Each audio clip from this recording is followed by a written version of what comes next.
Pues muy buenos días a todos. Gracias a los que nos acompañan por YouTube. Me presento, soy Leonardo Martínez Zurita Lagarza, presidente de Young Energy Professionals. He sido invitado por el ingeniero César Bernal, presidente a su vez de Senior Energy Professionals, a esta pequeña conversación que tendremos con los licenciados Daniel García Barragán y con el licenciado Juan José Iturbe López respecto al reciente acuerdo de SENACE a partir de la contingencia por la enfermedad COVID-19 causada por el virus SARS-CoV-2, en la que se decretan una serie de acciones para mantener la confiabilidad del sistema eléctrico nacional. Presento al licenciado Juan José Iturbe López. Él es licenciado, es doctor en Derecho por la Universidad Panamericana, licenciado en Derecho por la Escuela Libre de Derecho, socio fundador del despacho Iturbe Abogados SC. Actualmente funge como profesor de contratos y títulos de operaciones de crédito en la Universidad de Anáhuac, y en la Escuela Libre de Derecho da la materia de organismos internacionales en materia de comercio. Es miembro de la International Bar Association y, bueno, ha sido reconocido por la publicación Legal 500 como un experto en materia civil y un profesional muy respetado en nuestra rama. Por su parte, presento al licenciado Daniel García Barragán López. Es un abogado especializado en solución de controversias, cuenta con maestría en NYU dentro del programa de arbitraje y litigio internacional, donde recibió el Dean's Graduate Award. Es egresado de la UNAM con título en con mención honorífica y cuenta con estudios de posgrado en materia de arbitraje internacional en la Escuela Libre de Derecho, así como en la University of Miami. Fue presidente de la Comisión de Árbitros Jóvenes de la ICC México entre 2017 y 2019 y representante regional de la ISC-IAF para Latinoamérica. Es profesor titular de la Cátedra de Arbitraje y Justicia Internacional en el Departamento de Posgrado de la Facultad de Derecho de la UNAM y subcoordinador de la Comisión de Derecho Mercantil de la Barra Mexicana de Abogados. Ha escrito distintos artículos en materia de arbitraje internacional, así como expositor en conferencias sobre tema en México y el extranjero. Como vamos a llevar esta conversación, si les parece, voy a dar una pequeña introducción respecto al tema en comento, para después abrir el foro a que ustedes presenten en unos 3 minutos sus impresiones respecto a este acuerdo, y posteriormente pasaré a hacer una serie de preguntas. También si el público que nos está observando por medio de las plataformas digitales tiene interés en hacer preguntas, los invitamos a hacerlas. Bueno, sin mayor demora, paso a la introducción del acuerdo de SENACE, que fue publicado en Diario Oficial de la Federación el 29 de abril de 2020, el 29 de abril pasado.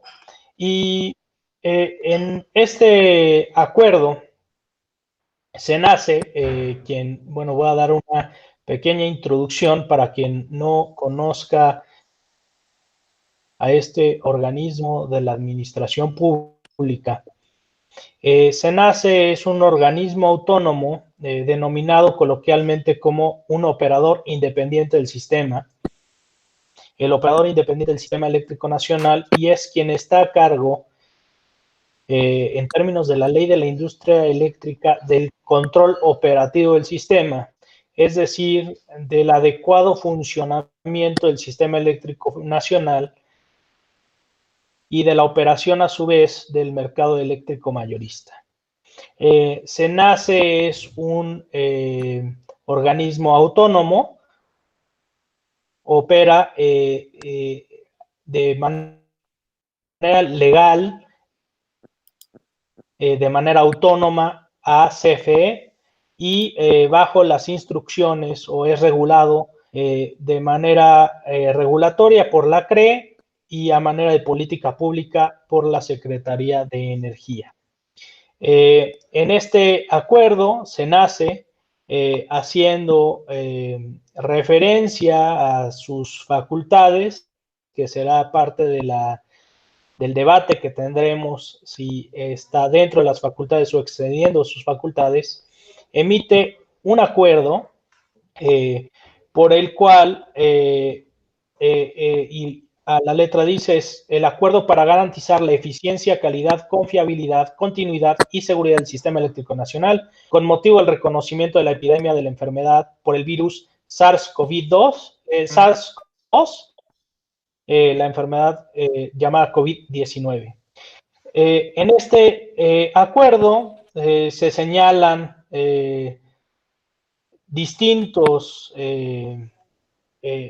circunstancias como considerandos que han llevado al SENACE a tomar la decisión de acordar o decretar una serie de actividades para salvaguardar la confiabilidad en el sistema, dentro de las que se encuentran, y esta es la más sonada de todas, la cancelación temporal de pruebas preoperativas de entrada de centrales eólicas y solares. Es decir, es definitiva al sistema eléctrico nacional que todas las centrales están obligadas a realizar para poder interconectarse de manera definitiva. Sí, le dije, Y de lo que se trata entre es otras también sacar todos los temas para procurar desmitificar la entrada en operación de centrales eléctricas convencionales en modalidad must run o de entrada en operación obligatoria para salvaguardar la confiabilidad del sistema. Bueno, dicho esto, me gustaría, algunos otros temas a platicar. Hay 44 centrales eléctricas solares y eólicas afectadas en términos de lo que ha anunciado la Asociación Mexicana de Energía Eléctrica y la Asociación Mexicana Solar Fotovoltaica. Son 44 proyectos afectados, alrededor de 9,000 millones de dólares que están afectados también por esta decisión y 29,000 empleos que se encuentran en una suspensión. El caso, la razón técnica que menciona SENACE es que hay una contracción de la demanda dadas la suspensión de actividades a nivel industrial y comercial. Y con esto dicho, me gustaría dar la palabra al licenciado Daniel García Barragán para que tome 3 minutos, digamos, para exponer sus comentarios al respecto de este acuerdo y después pasaremos a lo mismo con el licenciado Iturbe. Muchas gracias, Leonardo, y brevemente gracias a Senior Energy Professionals, al ingeniero César Bernal por la invitación. Es sumamente interesante comentar los efectos que puede tener este acuerdo de SENACE para preservar la confiabilidad del sistema eléctrico nacional que se publicó el 29 de abril. Desde la perspectiva de la protección a la inversión extranjera, como se sabe, a partir de la reforma energética, la promulgación de la ley de la industria eléctrica y otras leyes complementarias, pues se modificó el régimen de manera completa. En el sector eléctrico se permite la generación directamente a partir de generadores privados y pues parte de este esquema lo que se permite es a partir de un sistema de incentivos donde la generación más barata sería aquella que se despacharía primero por la CENACE, bueno, de la central hacia el CENACE para después ser transmitida al suministrador o dependiendo del esquema que se tenga y pagándose una vez agotado este esquema de la generación más barata, se iría después con otro esquema de siguiente precio y al final el precio que habría de ser pagado sería aquel de la generación más cara hasta haber agotado los requerimientos del sistema, generando un incentivo en el sentido de que la generación más barata tendría una utilidad mayor. Todo esta nueva arquitectura del sistema eléctrico generado a partir de un sistema de libre competencia, de incentivos a partir de la eficiencia en cuanto en la generación, sobre todo en cuanto a la energía renovable, pues se ve afectado a partir de la coyuntura del COVID. Por un lado, SENACE considera que pone en riesgo la integridad del sistema eléctrico y sobre todo la confiabilidad en el despacho de la electricidad, porque la energía renovable es una energía de naturaleza es de intermitencia, no está en producción de manera continua, tan fácilmente como es en el caso de las energías fotovoltaicas que generan o producen electricidad durante el día y no lo hacen durante la noche, lo mismo con las eólicas y dependiendo pues la fuerza del viento. Poco fundamentado el acuerdo del 29 de abril se nace para limitar a las generadoras privadas de intermitentes, que son prácticamente las renovables que acabamos de mencionar, que permitan el despacho de energía. Pues esto tiene una serie de implicaciones. Muchos de los generadores renovables en nuestro país son inversiones privadas, españolas, canadienses, estadounidenses de manera fundamental, y pues obviamente esto tiene implicaciones dentro del régimen o el marco legal de protección a la inversión extranjera, tanto de manera doméstica como integrado a partir de los tratados internacionales de los que México es parte, que también son parte de la legislación nacional. Y pues bueno, a mí me tocará con mucho gusto abordar un poco de las implicaciones en este sentido, cuáles son los instrumentos, cuáles son las protecciones que al parecer se pueden estar violando a partir de este acuerdo, algunos precedentes emitidos por tribunales que han conocido de casos similares en alguna medida y pues finalmente cuáles pueden ser las expectativas en cuanto a daños por parte de estos inversionistas. Ok, de acuerdo, muchas gracias Daniel por esta introducción. Me gustaría darle la palabra al licenciado Iturbe para que nos dé sus impresiones del acuerdo y pasamos a una serie de preguntas. Gracias, Leonardo. Buenos días a todos, Daniel, y agradeciendo al ingeniero Bernal y obviamente a Senior Energy. Es una fundación, sociedad de la cual formo parte y pues espacio y es un tema muy relevante. Una precisión nada más en cuanto a la firma a la cual pertenezco es Malpica Iturbe Buji Paredes. Y bueno, ese es el nombre de... Disculpa. No, ningún problema. A mí me gustaría aprovechar estos minutos un poco para dar un entorno y no ser repetitivo en lo que Daniel acaba de explicar. El entorno económico de nuestro país es muy importante para darle la importancia a este acuerdo y sus efectos. La situación económica no es la mejor. Hablamos de la generación de energía. Hubo un trabajo en administraciones pasadas muy fuerte para lograr todas las reformas energéticas a las cuales refirió Daniel. Y bueno, pues la inversión extranjera pues, es uno de los pilares para que nuestra economía macro pueda funcionar. Así que cuando aparecen este tipo de acuerdos del Senado, parecería que se pone a temblar o se pone en duda toda la energía, en donde parecería que lo que estamos buscando no es dar incentivos ni generar crecimiento macroeconómico, sino que parecería que es lo contrario. En cuanto a la publicidad del acuerdo como una cuestión general, sí es importante aclarar que este acuerdo del SENACE pues no tuvo la publicidad que debería de tener cualquier tipo de norma que esté dirigida en este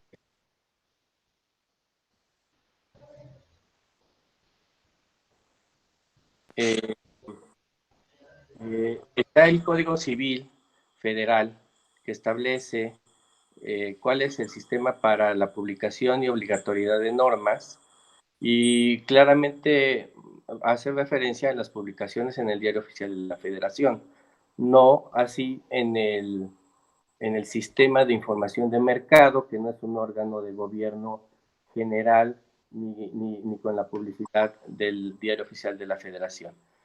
También tenemos la ley que regula el diario oficial, se llama Ley del Diario Oficial de la Federación y Gacetas Gubernamentales, que también establece unos lineamientos y parámetros para la publicidad y obligatoriedad de las normas y acuerdos que emiten las autoridades y que desde referencia al diario oficial y pues que en este caso tampoco se cumple.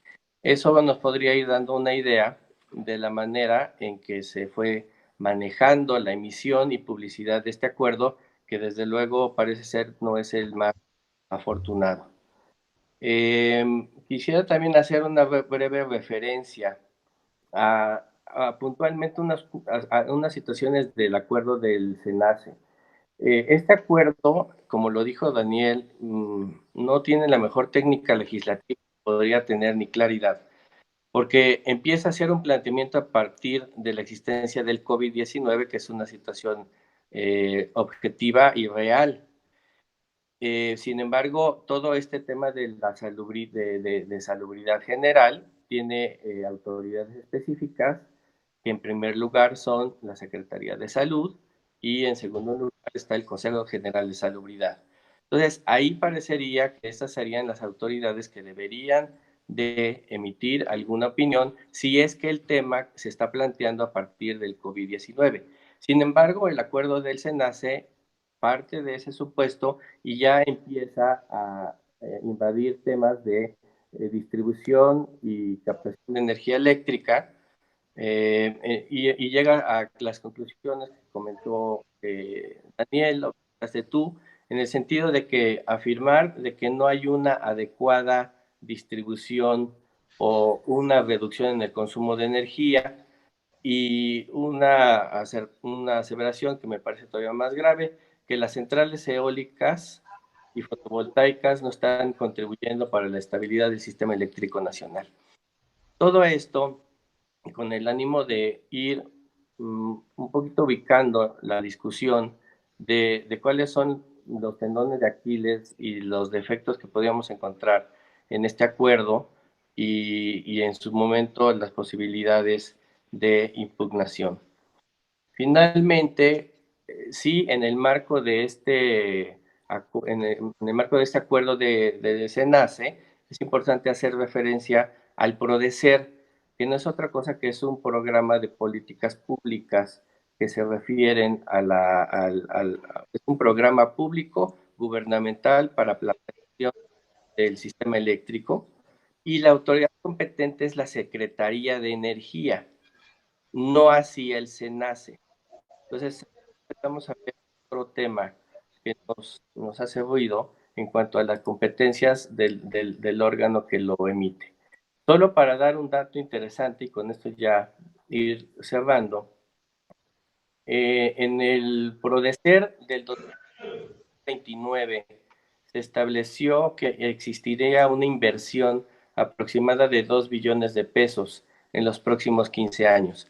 Eso nos da una idea de la importancia que tiene primero la implementación, después la ejecución y finalmente cómo se va a transmitir, cómo se va a materializar un programa de desarrollo eléctrico en los competidores o los que intervienen en el mercado eléctrico y desde luego en la macroeconomía de nuestro país. Ahorita, con la nueva administración, ese PRODECER fue revocado o lo dejaron sin efectos y existe un nuevo PRODECER que es del 2018 al 2032 irónicamente hace referencia a que los niveles de emisiones se lograrán a través de la adición de centrales de energías limpias. Y esto, pues, si leemos después de esto el acuerdo de SENACE, pues nos van a surgir muchas dudas en relación a la congruencia y en relación a ese plan de desarrollo de energía eléctrica que en su momento iremos abordando para ir estudiando un poquito más el acuerdo. Muchas gracias. Te agradezco la introducción, licenciado Iturbe. Una disculpa de nuevo por la referencia al despacho. Bueno, me gustaría darle una pregunta de seguimiento que me parece que es una pregunta muy acorde en este entendido de que en la mañanera del día siguiente el presidente precisó que el problema era la participación privada en la generación de energía eléctrica. Este acuerdo afecta solo a las centrales eléctricas y solares de privados, o de haber centrales eléctricas eólicas y solares de CFE también se verían afectadas.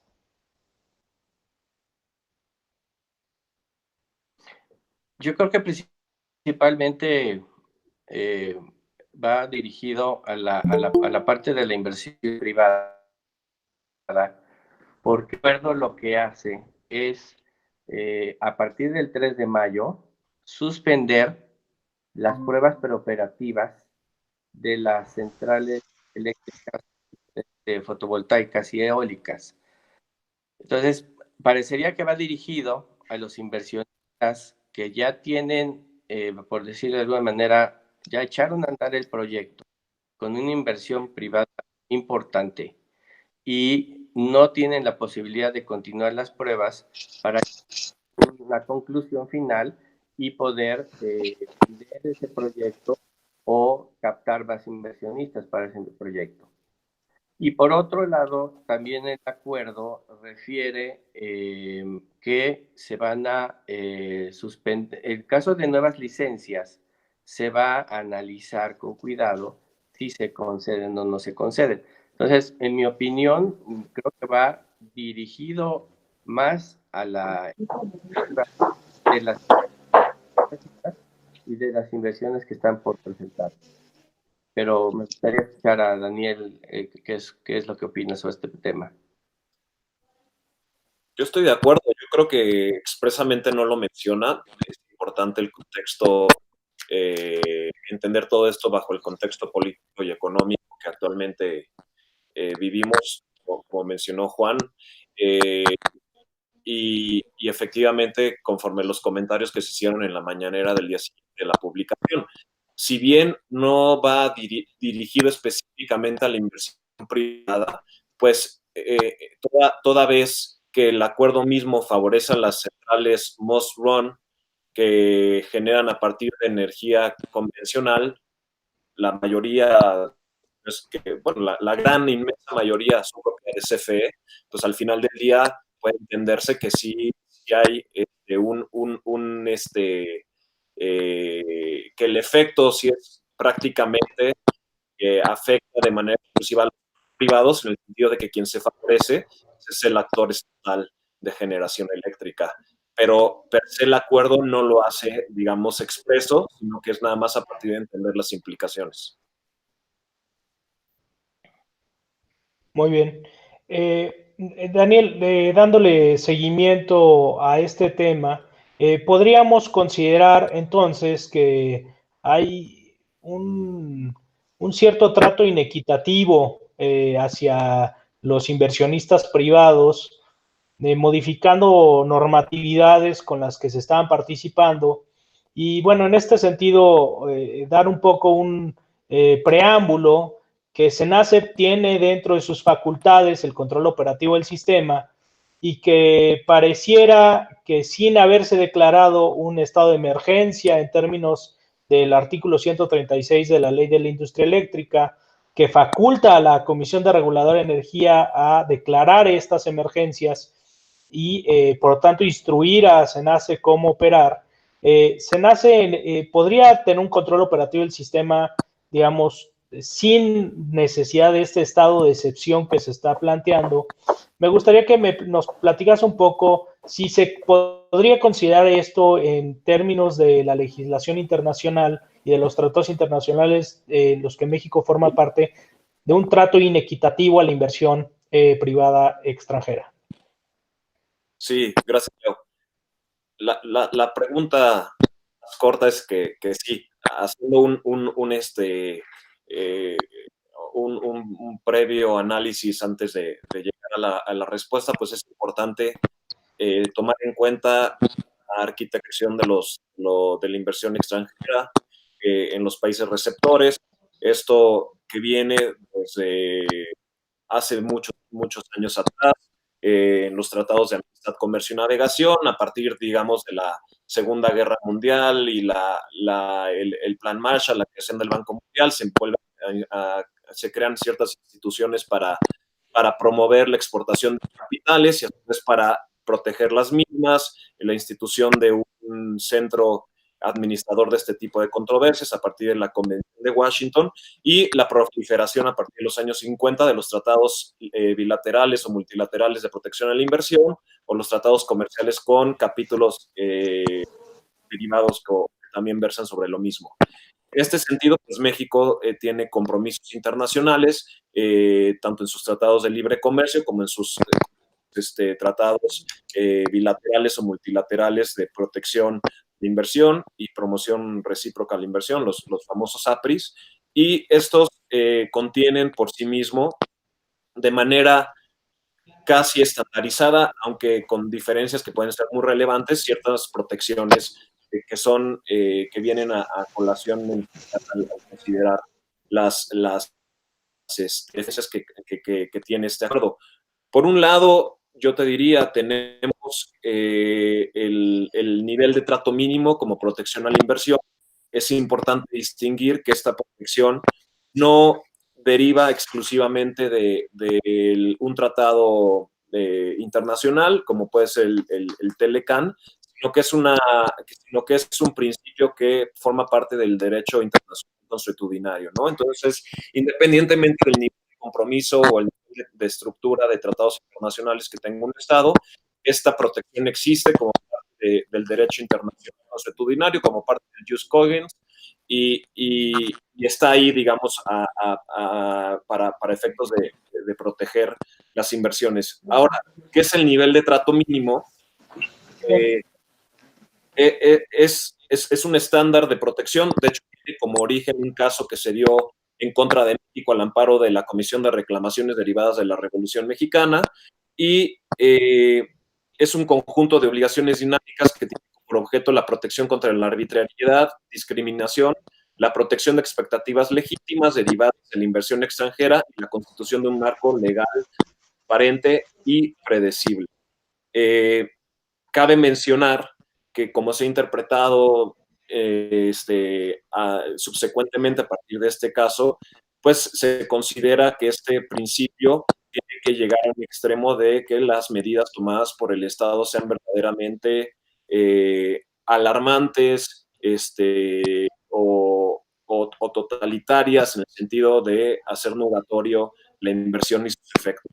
Entonces, pues por un lado está este nivel de protección. Es interesante en el caso de Glamis Gold contra Estados Unidos, las razones por las que el tribunal en su momento consideraba que no se violaba esa protección rápidamente era que no era manifiestamente arbitrario, que no reflejaba una absoluta falta de fundamentación o razonamientos, que no reflejaba una evidente injusticia o discriminación en contra del inversionista, no atentaba contra cualquier expectativa de inversión razonable y que tampoco había falta total de debido proceso ante la medida en cuestión. Derivado de lo que ya mencionó Juan, las deficiencias de forma en cuanto a la publicación, el efecto inmediato que es verdaderamente que es de un trato discriminatorio en contra de la generación privada de renovables por esta supuesta intermitencia que genera la que no preserva la confiabilidad en el sistema, pues podría pensarse que aquellos razonamientos que en el caso de Glamis Gold consideraron que el tribunal, bueno, llevó al tribunal al considerar que no había una violación a este nivel, ahora pudiera pensarse que hay más elementos, ¿no? Sin hacer sin juzgar, digamos, de antemano, y obviamente se desarrolle todos los efectos del acuerdo, pero se puede tener en principio elementos para considerarlo. Para cerrar este comentario relativo al nivel de trato mínimo y las implicaciones del actuar del Estado bajo el derecho internacional consuetudinario, creo que también es relevante hacer referencia a los artículos de responsabilidad del Estado por hechos ilícitos, internacionalmente ilícitos, que fueron preparados por la Comisión de Derecho Internacional de Naciones Unidas, y establece muy claramente en el artículo 12 que existe una violación de una obligación internacional por parte del Estado cuando un hecho o cuando cuando la obligación misma no se lleva a cabo de conformidad con lo que de ella exige dicha obligación, independientemente del origen o naturaleza de la misma. Es decir, en la medida en que tú tienes una obligación frente a sujetos u organismos reconocidos por el derecho internacional, no das cumplimiento en los términos que te requiere la propia obligación, se entiende que hay una violación al derecho internacional, es un ilícito internacional en términos de estas disposiciones. Ahora, también es relevante el propio artículo, los propios artículos de la Comisión de Derecho Internacional relativas a la liberación de responsabilidad. El artículo 23 prevé el caso fortuito o fuerza mayor a nivel internacional como una liberación de responsabilidad en caso de que un Estado viola alguno de sus compromisos internacionales y entendiéndose dicha fuerza mayor como un evento causado por una fuerza irresistible o un acontecimiento imprevisto ajeno al control del Estado que hace materialmente imposible en las circunstancias del caso cumplir con la obligación. Esto nos lleva de nuevo a lo que mencionaba Juan en el sentido de la falta de motivación que tiene el acuerdo para determinar que efectivamente la disminución en el consumo, sobre todo industrial, a partir de la crisis del coronavirus, del COVID, han puesto en peligro la confiabilidad y la integridad del sistema eléctrico nacional. Me parece que al contrario no hay ningunos elementos para que en un examen prima facie se pueda determinar que se actualiza este estado de fuerza mayor.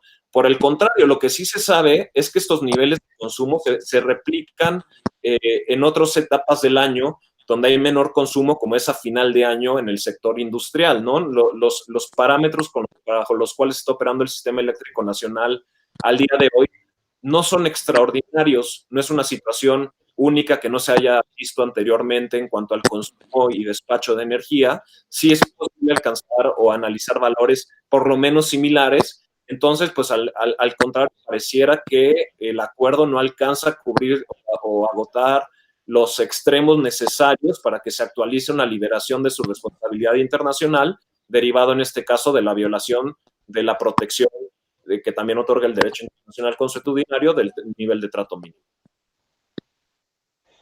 Muy claro, te agradezco, Daniel.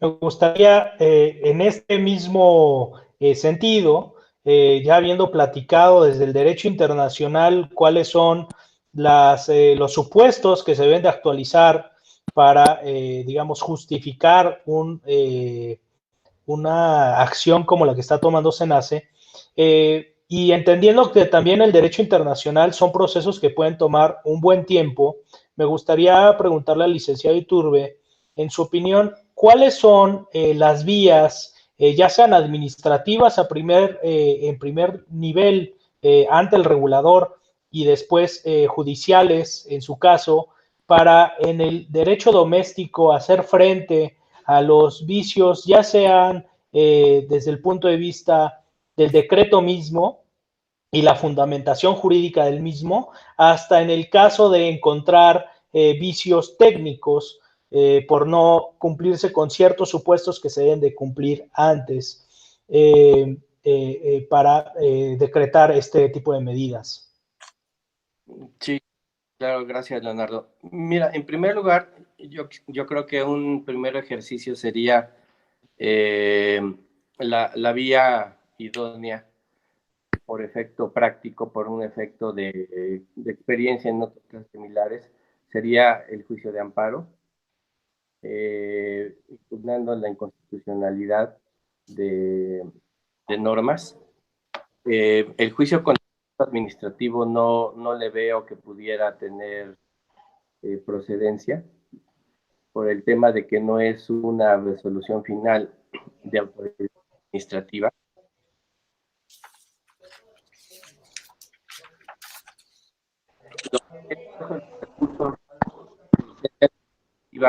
Yo creo que en este caso, por la situación y el ambiente político que prevalece, no creo que nos pudieran llevar a ningún lugar realmente eficiente. Dicho eso, nosotros, sin que esto sea un posicionamiento, nada más un ejercicio didáctico, ¿no? Con rigor científico, podría sostener que es un juicio de amparo indirecto y en donde primero habría que analizar el tema de la publicidad, que ya hice referencia. No se cumple con el requisito de la publicidad, de publicidad por el cual se da a conocer es un medio restringido y con eso consideraría yo que no se cumple con el principio de darle, es decir, que llegue a todos los destinatarios de la norma para que estos puedan cumplir la norma. El segundo tema, que es el más claro, que ya lo hemos platicado aquí casi todos, es el tema de las facultades. El decreto está, en mi opinión, motivado de una manera muy deficiente y hace una referencia desordenada de autoridades que intervienen. Ya mencionamos que podría intervenir la Secretaría de Salud, que únicamente para ubicarla en el punto de vista constitucional, forma la Administración Pública Federal. También ya mencionamos el Consejo de Salubridad General, que es un órgano que inclusive está en segundo lugar jerárquicamente posicionado después del presidente de la República en materia de salud y deriva sus facultades y su naturaleza directamente de la Constitución General de la República. Ahí, si se va a manejar un tema de salud, pues deberían de ser esos órganos los encargados de emitir este decreto o este acuerdo. Entrando ya al tema energético de la ley de la industria eléctrica, aquí intervienen tres competidores o tres órganos que son muy importantes y que es lo que da cabida a la confusión. Existe la CRE como un órgano al que tú hiciste referencia, está el SENACE y está la Secretaría de Energía. En mi opinión, la Secretaría de Energía es la encargada como órgano de gobierno de establecer las políticas públicas en materia energética. Esto, digamos, es el marco teórico para crear un plan y en su caso establecer una medida como la que se estableció en este acuerdo de suspender funciones preoperativas. La Comisión Reguladora de Energía, que es la CRE, también de acuerdo a la ley de la industria eléctrica, está facultada para velar en temas regulatorios. Y esto para mí, para nosotros, hace más sentido pensar que debería de ser la CRE la que en ejercicio de sus atribuciones derivadas de la ley de la industria eléctrica pudiera regular o pudiera realizar estas disposiciones que pretendió hacer el acuerdo de la CENACE. Por eso es que existe esa invasión de esferas competenciales que en un evento de un juicio de amparo pues podría dar lugar a la inconstitucionalidad o a una cuestión de ilegalidad porque se están invadiendo esferas de competencia. La CENACE, como tú mencionaste, sí tiene facultades en materia energética y creo que es ahí en donde se presta la confusión o fue donde la autoridad se fundó para emitir el decreto, pero en mi opinión la CENACE solo está facultada para emitir opiniones en relación a cuestiones técnicas. Si nosotros analizamos el contexto del acuerdo, es un acuerdo muy complejo. No nada más está haciendo disposiciones de carácter técnico, está ordenando que no se hagan las pruebas, está privando de la posibilidad de que se hagan futuras, está estableciendo lineamientos para establecer para las fuentes de generación antiguas en lugar de las limpias. Entonces, no es un acuerdo en donde únicamente se hagan cuestiones técnicas, todo lo cual me lleva también en un ejercicio reflexivo, didáctico, sin posicionamiento y también a las resultas de ver caso por caso, en que sí hay una invasión de esferas competenciales. Otro tema que se podría analizar es el tema de la libertad de competencia, que no es otra cosa que lo que acaba de explicar con claridad Daniel, que es aterrizar todo el marco de tratados internacionales que forman parte de nuestro bloque constitucional y lo aterrizamos en nuestra Ley Federal de Competencia Económica, que también establece una libertad para todos los competidores en igualdad de circunstancias, que creo que no se cumple con esto de privar y mandar previsiones a los que están haciendo pruebas preoperativas. Esto, como digo, sería una reflexión general de un juicio de amparo indirecto, de acuerdo. Es importante considerar que ahorita hay una suspensión de términos del COVID, lo que daría lugar a que el término o el plazo para impugnarla empiece a que se aperture nuevamente los tribunales. Se debería de mover o bien un juez de distrito en materia administrativa, un juez especializado. Creo que la segunda opción sería la mejor.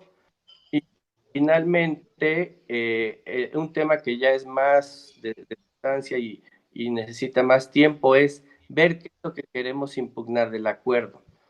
Si queremos impugnar la prohibición para las pruebas preoperativas, los argumentos de derecho serían unos. Si queremos impugnar en general la emisión del acuerdo por el tema de las facultades que está ejerciendo una autoridad, los argumentos de derecho serían otros. Desde luego, esta segunda opción es la más amplia y es la más completa, pero requiere un examen pues, más delicado. Pero pienso que sí existirían posibilidades a través de estos mecanismos para impugnar este acuerdo. De acuerdo. Daniel, un poco en seguimiento a esta respuesta, ¿qué posibilidades o qué coexistencia puede haber entre los medios de defensa internacionales, tratados internacionales, y los medios de defensa domésticos en caso de que hubiera efectivamente violaciones a los derechos de particulares? Gracias, Leo. Yo nuevamente coincido con Juan respecto a la idoneidad de toda la gama de recursos que podrían plantearse. Creo que el amparo indirecto sería más el instrumento que tuviera mayor posibilidad de llegar a un resultado favorable para los afectados. Y totalmente en cuanto a que hay que ver qué es la situación de la central eléctrica, si era operativa, o pensar en afectados, que son, por ejemplo, administradores o entidades, entidades de propósito específico en autogeneración que tenían sus propios esquemas de autoabastecimiento bajo el régimen legado y que tal vez ahora se vayan a ver limitados. Sin duda que todo esto hay que identificarlo al caso concreto.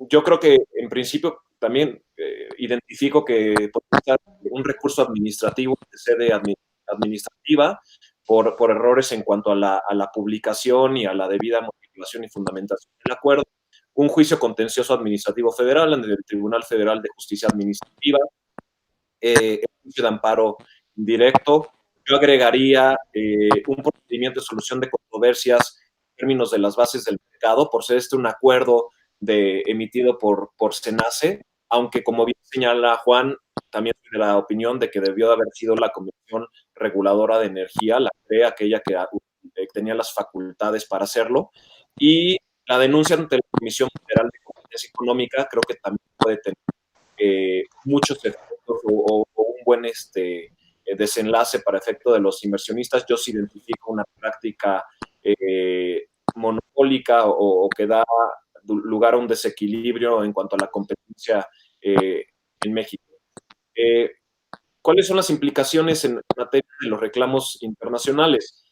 Sí es importante señalar que en materia, por ejemplo, del Tratado de Libre Comercio que sigue vigente al día de hoy y hasta julio de este año, pero a partir del cual todavía pasarán 3 años para que inversionistas extranjeros presenten sus reclamos conforme al capítulo 11 del mismo, es decir, a partir de que entre en vigor el nuevo Telecán, el TEMEC, todavía pasarán 3 años para poder seguir rigiendo las controversias inversionistas-Estado conforme a las reglas del Telecán.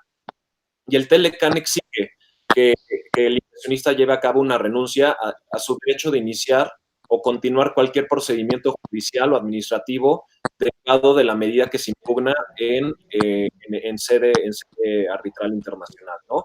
Salvo que el procedimiento doméstico iniciado tenga que ver con la aplicación de medidas precautorias de carácter suspensivo que no implique el pago de daños y perjuicios.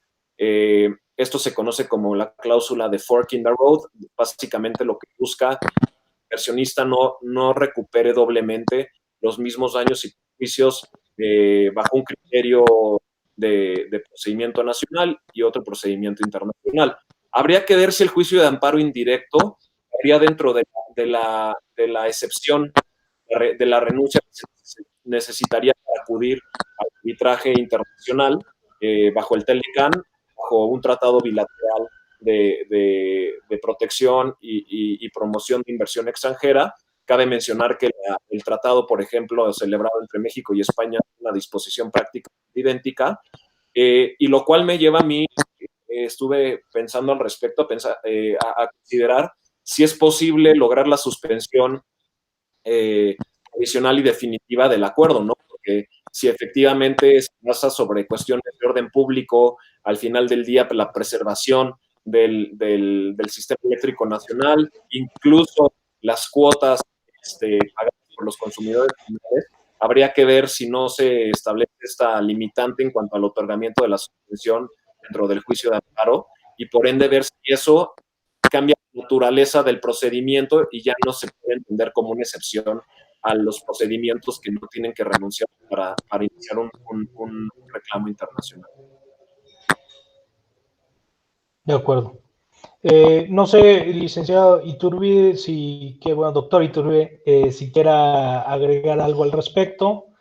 De no ser así, me gustaría preguntarles si podemos tener una expectativa de que este acuerdo quede sin efectos al fin de la contingencia sanitaria, atendiendo al propio texto del acuerdo, en el que se señala que estas medidas, si bien no señala una temporalidad explícita, ni tampoco señala que esté sometida a la temporalidad explícita de la declaratoria de contingencia sanitaria, pareciera que implícitamente sí lo dice. ¿Podremos esperar que este acuerdo deba quedar sin efectos?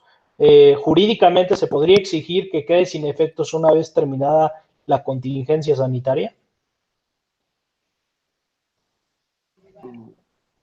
Lo deseable, Leonardo, sería que sí, pero en mi opinión, lamentablemente, esto es fue un pretexto, porque como lo hemos platicado, el tema del COVID relacionado con el suministro de energía eléctrica, pues la verdad no hace mucho sentido en toda la explicación del acuerdo.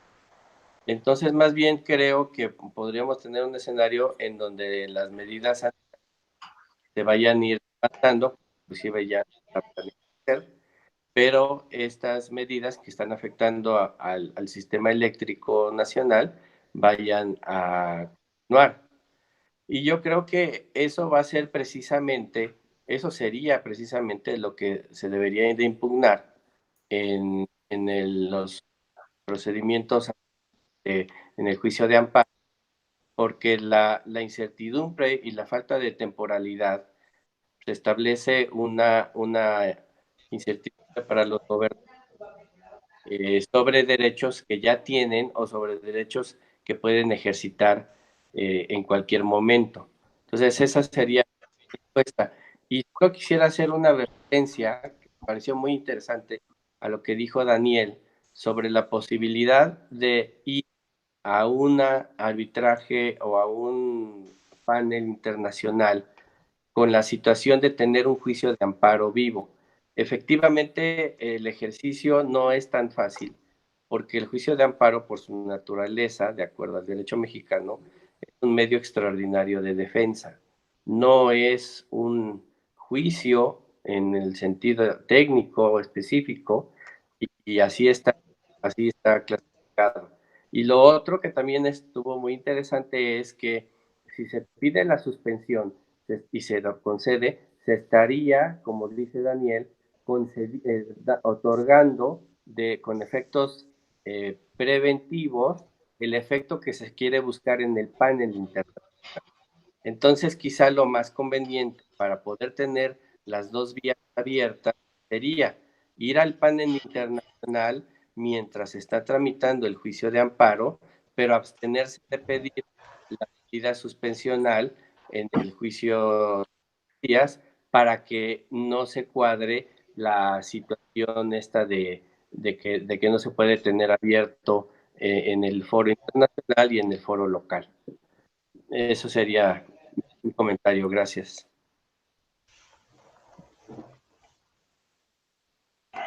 Muy bien. Me gustaría brevemente, creo que hemos atendido el tema jurídico, pero sería interesante, está con nosotros en el foro Rodolfo Alvarado, quien es ingeniero eléctrico, que nos platicara un poco de, bueno, si la intermitencia ahorita es un problema, ¿por qué no era un problema antes? Y también, ¿cuál es un poco la experiencia internacional en materia de intermitencias? En el entendido de que el estado de California, por ejemplo, hace poco publicó que tenía un 78% de su energía eléctrica había sido abastecida por energía eólica solar. Países como Bélgica de repente anuncian un 59-60% de energía eléctrica eh, que es abastecida por energía eólica a través de tecnología eólica. Y si no había instrumentos de mercado en las bases del mercado para controlar esta intermitencia, o qué es lo que se hacía, ¿no? Porque resulta extraño, a partir de lo que se ha comentado, que ahora la intermitencia sea un problema, ¿no? Cuando no es un problema en épocas de baja demanda y cuando no es un problema en sistemas que tienen una penetración de energía eólica y solar mucho mayor. Digo, para muestra, en 2019 solo tuvimos el 8%, un poco menos, de la energía eléctrica total consumida fue proveniente de energía eólica y solar, ¿no? Porque pensaríamos que a partir del acuerdo, o que el acuerdo hace referencia a que tuviéramos la mayor parte de nuestra generación eléctrica fuera intermitente, ¿no? Cosa que no es, dado los datos duros. Rodolfo, no sé si nos puedas comentar al respecto. ¿Qué tal? Buenos días. Gracias por la invitación. Aquí centro un poco esto.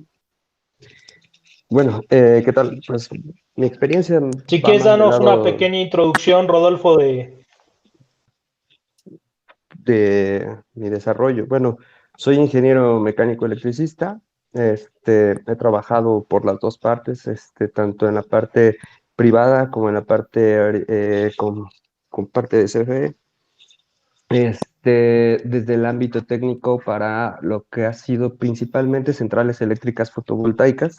Soy especialista en el ramo principalmente de fotovoltaica y electrónica de potencia.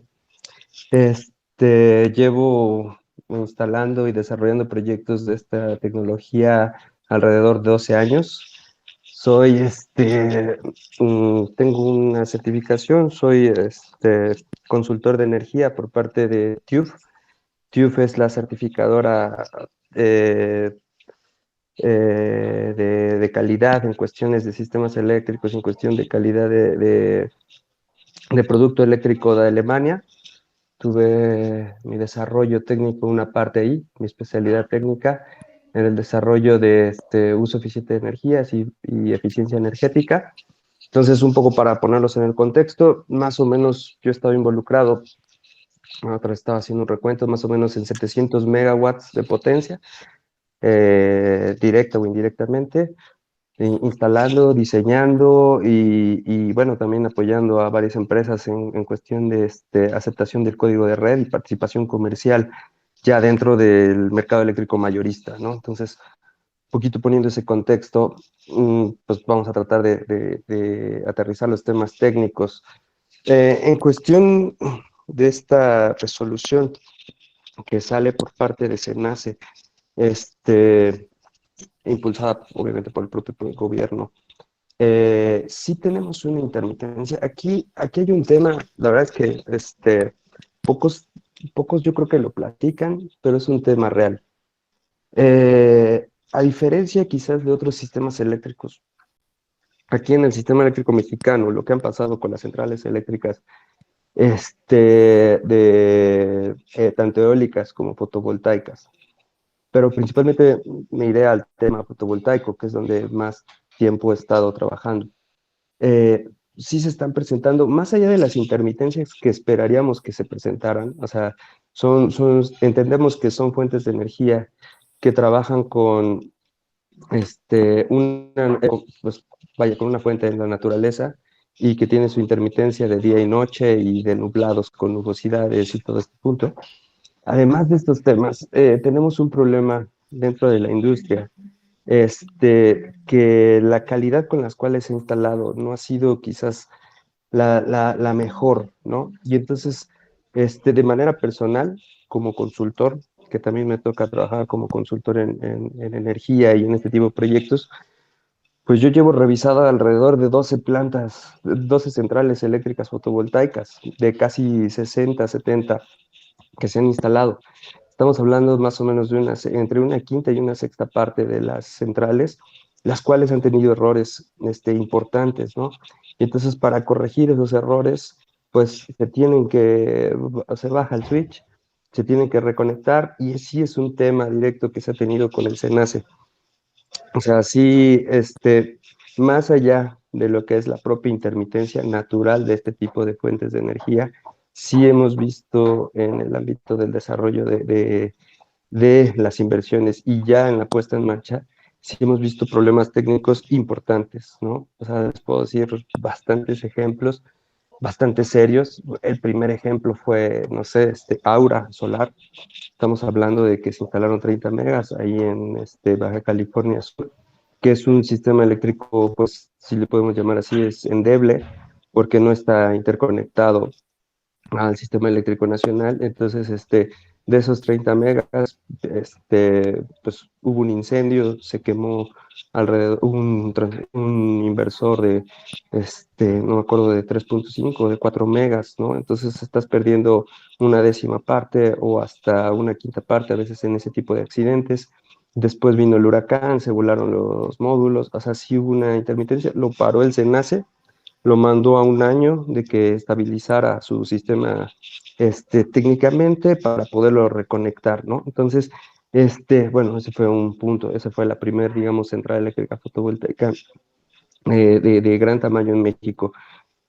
Luego tenemos varios casos, principalmente en la zona centro y en la zona norte, se están incendiando varios inversores, se han incendiado fuerte, o sea, sí ha habido incendios les puedo decir, pues equivalente a perder de un sistema fotovoltaico de 100 megas, se han quemado y se incendian 20, ¿no? No los paneles como tal, sino la electrónica potencia de los inversores. Entonces quedan fuera 20 de un golpe, ¿no? O sea, de manera, pues sí, o sea, en instantes.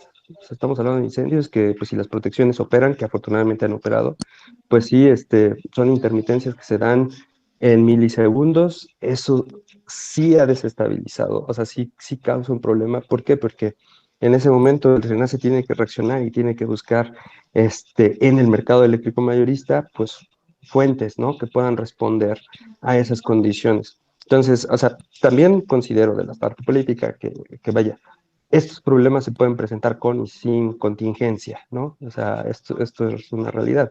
O sea, el pretexto de quizás el tema de la contingencia por la cuestión del COVID, o sea, vaya, es un tema más político, ¿no? Pero sí en cuestión de las tecnologías, en México está faltando esa otra parte donde el propio privado, considero, debería de poner más atención, porque, por ejemplo, mi pregunta aquí fuerte es, bueno, se han presentado estos problemas. Ahorita, digamos, en temas legales, pues ustedes lo están viendo el foro a partir de temas legal.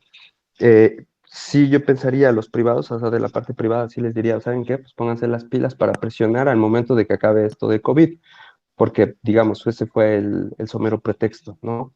En cierto contexto. Entonces, hay que presionar fuerte para que cuando pase la contingencia, se reactiven las pruebas. Pero también del lado del propio privado, es decirle, oye, ¿sabes qué? Pues hay que ser mucho más enérgicos, de estar más seguro, porque sí, en las pruebas fallan. O sea, realmente sí ha habido pruebas donde las pruebas que se presentan de manera técnica, pues son para simular fallas en el sistema eléctrico nacional, que por lo menos ese nodo donde se están realizando las pruebas sí queda vulnerable, es una realidad. O sea, porque simulas fallas del propio sistema. O sea, literalmente, pues, ¿qué pasa si se apaga el sistema? ¿Qué pasa si hay una sobretensión? ¿Qué pasa si se pierde la frecuencia? Porque estamos evaluando cómo van a responder todo lo que es la electrónica de potencia ante esas eventualidades. Y necesitamos verlo. O sea, realmente se tiene que probar, se tiene que revisar. Y entonces ese nodo por lo menos sí queda endeble, ¿no? O sea, sí tiene un punto de vulnerabilidad. El tema es que como esa prueba se programa, ¿no? Hay un programa en el cual el SENACE mismo va dando entrada a esas pruebas y está avisado y el nodo está avisado de que va a tener esas contingencias, pues adelante se puede trabajar. Aquí el tema que se ha visto técnico es, pues, qué tanto en esos nodos donde hay más renovables, qué tanta facilidad tenemos para llevar energía convencional y a qué costo en ese momento de las pruebas. Ahí sí hay un punto de evaluación importante, ¿no? De la propia tecnología. Entonces, bueno, son esos puntos. Yo considero ahorita que de manera general el consumo no ha bajado tanto. O sea, en términos generales, el consumo no ha bajado de manera importante. Lo que sí ha bajado es la forma de consumo. O sea, los centros de consumo que se están ahorita dando con mayor, o sea, donde se incrementó la energía es en los sistemas residenciales, ¿no? En sistemas de generación distribuida, y tenemos una baja en los sistemas industriales o en los centros de trabajo. Eso es una realidad. Entonces, digamos, desde mi perspectiva, o sea, no de una manera, digamos, no tanto desde una manera jurídica, sino más bien desde un aspecto, no, digamos, para mí el resolutivo que emitió el gobierno es drástico, ¿no? Sin embargo, creo que sí podría haber una buena coordinación. Yo pensaría que por lo menos sí suspender, ¿no? Pruebas técnicas, pero digamos de manera programada, no tan de manera general, ¿no? Creo que pensaría que debe existir una coordinación hacia los nodos, por ejemplo, identificar y decir, ¿sabes qué? Tal tipo de nodo, por lo menos ahorita sí suspéndelo, ¿no? Quizás otro nodo a lo mejor no. Pero sí, o sea, yo podría decirle a los privados, ¿saben qué? O sea, vale la pena presionar en el momento de que se acabe la contingencia. ¿Por qué? Por el otro lado, pues sí, o sea, sí ha habido problemas en las centrales eléctricas, tanto fotovoltaicas como eólicas, porque las eólicas también han tenido un problema de frecuencia. Entonces, cuando alteran la frecuencia, pues las tienen que desconectar, ¿no? Y al momento de que desconectan por temas de frecuencia las eólicas, tienen que compensar esa potencia el sistema eléctrico en tiempo real. Entonces, sí es un tema de operación que pues hay que estar prevenido, ¿no? Ahí entran los servicios conexos, ¿no? Donde viene la energía de último recurso, ¿no? Que hay que buscar dentro del mercado. Obviamente eso es un mayor costo, o sea, el tener acceso a ese tipo de energía, pues es mayor costo porque en ese momento tienes que estar buscando la fuente que te lo puede proporcionar y no te lo va a proporcionar ninguna renovable, o sea, eso definitivamente. O sea, las renovables no están para hacer servicios conexos de emergencia, ¿no? O sea, la renovable está para proveer energía y difícilmente se valora bajo un tema de potencia, ¿no? O sea, es un tema de energía. Entonces, esta inestabilidad sí se ha presentado. Yo sí, valdría la pena abrir un foro también en el tema privado de cómo es que el privado puede mejorar las condiciones de calidad de la propia operación de los sistemas. Porque, o sea, yo o sea, les digo, también he trabajado desde el lado privado y de repente sí me quedo de, híjole, tanto cuesta una inversión para que un tipo de detalles, de que se queman inversores, de que hay que pararlos porque o sea, hay otro parque por allá, por Hermosillo, que no sé, que, no sé quién se equivocó, no sé exactamente todavía qué personaje fue, pero en vez de poner un tipo de cable, pusieron otro tipo de cable, el cual no era el apropiado para las temperaturas que se están usando en el trabajo y hay que cambiar 150 kilómetros de cable. Pero este cambio del cableado pues implica tener que ir parando la central eléctrica por fases, ¿no? O sea, por periodos programados. Y de repente si dices, bueno, es que o sea, tanta inversión y este tipo de problemas, pues le damos pauta al gobierno de decir, pues sí, sí hay intermitencia, más allá de lo que es la naturaleza del propio sistema, más allá, porque sí son sistemas que tienen esa intermitencia natural, o sea, de, pues, día, noche, hay rachas de viento, no hay rachas de viento, o sea, pese a todas estas condiciones, que ese tipo de condiciones sí están propuestas, están dentro de un algoritmo y están dentro del algoritmo de la propia forma de operar de la planta, tenemos estas otras eventualidades que no estaban contempladas dentro de este algoritmo, ¿no? Entonces, sí ha habido suspensiones, sí ha habido que tener respuestas en ciertos nodos de manera inmediata ante estas intermitencias que van más allá de la propia naturaleza de la operación de la central eléctrica. Entonces aquí también es un punto fuerte hacia la parte privada, de decir, bueno, traten de no darle argumentos al gobierno de instruir este tipo de resolutivos, ¿no? Tan drásticos, ¿no? Sí, puede ser un tema político, sí, pero ha habido los problemas, o sea, los problemas han existido, ¿no? Entonces, y creo que podrían ser menores. O sea, si fuera en una planta, dos plantas, se los creo, pero pues estamos hablando de casi una quinta parte, el 20% de las centrales fotovoltaicas han presentado problemas, o quizás hasta más, ¿no? Entonces, vaya, pues esa es de mi perspectiva técnica. He trabajado ya en varias centrales de distintos tamaños, ya arriba de 100, 150 megas, de 200, y casi todas presentan pequeños detalles, pero presentan. Y esos pequeños detalles, imagínense un tema tan sencillo como un buen dimensionamiento de un cableado, repercuten en la propia estabilidad de la generación de la central. Entonces, si es un tema, pues, o sea, desde la parte privada, sí les diría, ¿saben qué? Hay que tener cuidado de dejarle la puerta abierta a un gobierno que quizás sí tiene una política de minimizar quizás la importancia de la inversión privada, pero pues sí, o sea, también la tarea no ha quedado completa desde el lado privado. Entonces, ahí es donde están, desde mi punto de vista, las principales intermitencias, ¿no? Más allá de la propia naturaleza de las centrales, que sí la tiene, o sea, son recursos naturales y fuentes de energía intermitentes, más allá se han presentado otras a nivel técnico que han hecho todavía más difícil la operación del propio nodo en ese punto, ¿no? O sea, el hecho de que el SENACE tenga que responder ante ese tipo de fallas, pues, o sea, no es lo óptimo, ¿no? Claro, muy interesante. Ujú. Digamos, y ya para concluir, daré un minuto más a cada uno de los participantes para que den sus conclusiones. De la intervención de Rodolfo rescato que efectivamente ha habido problemas en el cumplimiento de la normatividad. Hay un código de red establecido que deben de cumplir las centrales eléctricas. Se han presentado fallas y tal vez incumplimientos de los particulares, pero rescato que aunque puedan ser muy frecuentes, pues se tendrían que revisar los casos específicos y pareciera que este es dar en contra de la normatividad aplicable o el derecho, la teoría general del derecho, pues no te permite hacer una rajatabla a todos, ¿no? Tendrás que ver quién es el que está haciendo, eh, operando fuera de mérito y sancionar a las personas que se les debe sancionar conforme a las reglas del mercado.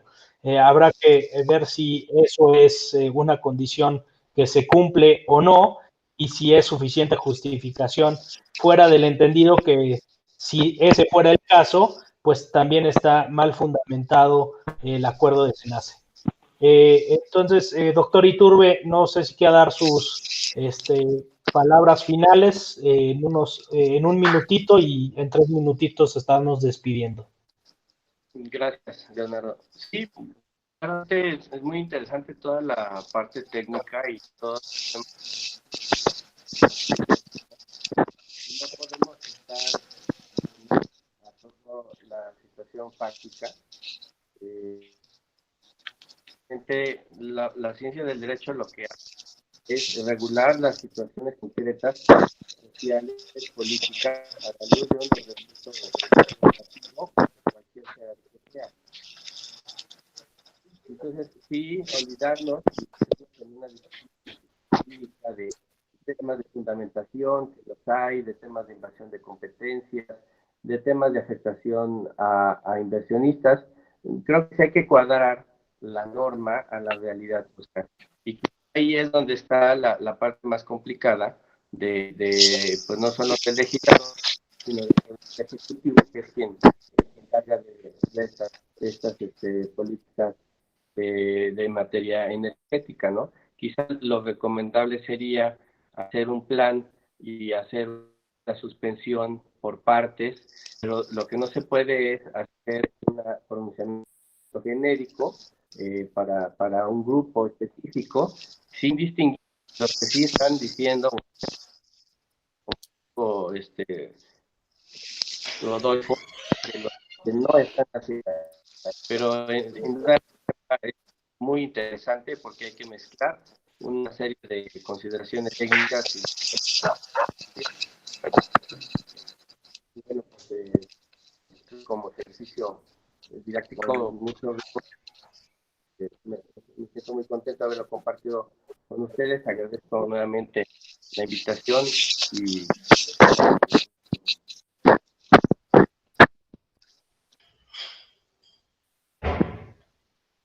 Te agradezco, doctor Iturbe. Le doy la palabra a maestro Daniel. No sé si se me cortó ahí y ya no lo escuché bien. Al maestro Daniel para las últimas palabras.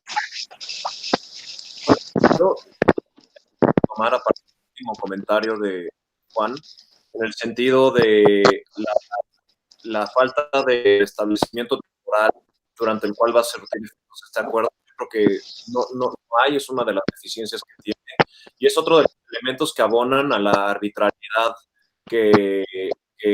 y falta de proporcionalidad que existe en este acuerdo. Yo quisiera hacer una breve referencia al caso de TecMed en contra de México, donde el tribunal valoró, dentro de sus razonamientos del laudo, el trasfondo político que había, de ser un caso sobre un proyecto para un relleno sanitario en Sonora, donde se les pudo reubicar el proyecto y había activistas sociales y grupos que estaban en contra del mismo, y al final el INE deciden no otorgar y en el tribunal exploró el contexto político que había determinar que México había violado el estándar de trato justo y equitativo, y sin duda es una de las protecciones que aquí también están señaladas y creo que han sido vulneradas. Va a ser materia de escrutinio en cualquier caso internacional, el trasfondo político, la intención del Estado, y todo esto dentro de la coyuntura que mencionaba Juan desde un inicio, política y económica. Recordemos que este gobierno ha tratado de colocar nuevamente a la CFE como el actor más importante en el sistema eléctrico nacional, que vivimos en un momento donde al parecer hay un exceso de combustible por parte de Pemex, que no tiene ahorita demanda a dónde enviarse, y privilegiar las centrales de energía convencional que utilizan este tipo de combustible, de alguna manera mercado a este exceso de combustible. Entonces, es importante el tema político para analizar todo lo anterior. Creo que también coincido con que la aportación de Rodolfo es muy, muy útil en el sentido de conocer los retos que sí causan todavía las energías renovables, no son perfectas, pero que no, él creo, por lo menos mi impresión de sus comentarios fue que no se llegó al extremo de tener que publicar un acuerdo de esta naturaleza para preservar la confiabilidad o la eficiencia del sistema eléctrico nacional, y bueno, serán cuestiones muy interesantes que habrán de ser estudiadas, planteadas, resueltas en los próximos meses y años, ya sea en tribunales locales o por tribunales constituidos al amparo de tratados internacionales o acuerdos de libre comercio. Muchas gracias, Leonardo, muchas gracias a Rodolfo, a Juan, al ingeniero Bernal y a Senior Energy Professionals por la invitación. Que ha sido un gusto comentar esto con ustedes.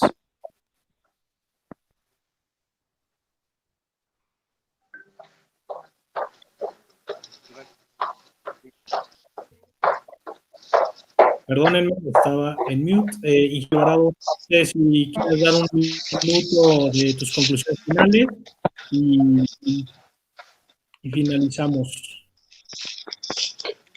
Bueno, muchas gracias también por toda la apertura. Creo que se ha platicado poco con respecto a lo técnico. Desde mi perspectiva como consejo también, falta unión entre la parte privada para pues, a formar bloques más sólidos, ¿no? Que puedan dar contrapeso a este tipo de decisiones. Y por un lado, ¿no? Darle contrapeso a este tipo de decisiones, pero por otro lado también el propio privado a lo mejor generar sus organismos para regular la calidad de lo que se desarrolla, ¿no? Para también para no abrir esa controversia técnica con respecto a o sea, dar pauta a decir que las renovables sí son intermitentes, pero dentro de un marco diseñado, ¿no? No dar pauta a que fallas extras por falla de calidad, pues den pauta a todo esto que se está originando, ¿no? De acuerdo. Bueno, Pues, muchas gracias a los tres por la participación. Creo que sí quedamos un poco en deuda con el tema técnico, y si hay dentro de las facultades del SENACE posibilidad de controlar esta intermitencia que se comenta. No obstante, creo que la conclusión es muy contundente desde el punto de vista jurídico, de las deficiencias que tiene el acuerdo para salvaguardar la seguridad jurídica de los regulados en el sentido de su fundamentación y la forma misma en la que se emitió el acuerdo, independientemente de que, como bien ha mencionado Rodolfo, puede haber circunstancias técnicas que pudieran llevar a la autoridad a decretar ciertas medidas extraordinarias para mejorar la confiabilidad del sistema eléctrico. Y bueno, les agradezco mucho su participación y que tengan muy buena tarde. Agradezco mucho a la gente de la audiencia que se quedó con nosotros. Si tienen preguntas adicionales, en el futuro se responderán en foros similares. Y bueno, estamos aquí para discutir de esta industria. Es una industria que es fundamental para el desarrollo económico de cualquier país. Se podría decir que para la actividad humana en general. Y nuestro propósito es continuar apoyando a esta discusión desde Senior Energy Professionals y Young Energy Professionals. Les agradecemos mucho su participación en este foro.